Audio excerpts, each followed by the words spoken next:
And of course, we'll have more action track aside, but for now, continuing the news, a medical doctor is reporting that there's been an increase in the number of persons in Jamaica seeking treatment for serious respiratory infections associated with a particular strain of the flu virus. Consultant pulmonologist at the University Hospital of the West Indies, Dr. Althea Akwart Stewart, revealed that this has been observed during this year's flu season.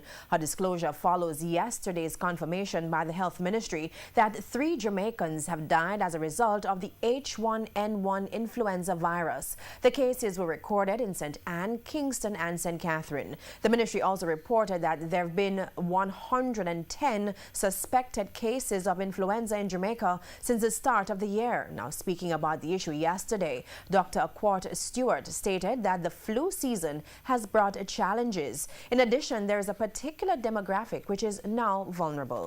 We have had the dengue outbreak, and on top of that, we have influenza. And unfortunately, we have some serious subtypes of influenza A that have been going around, including the H1N1 subtype. We have had H1N1 and there is H3N2 out there as well. I can't tell you how many cases, but we have seen an increase in the number of persons being admitted or who need admission with serious respiratory tract infections, and there are viral infections.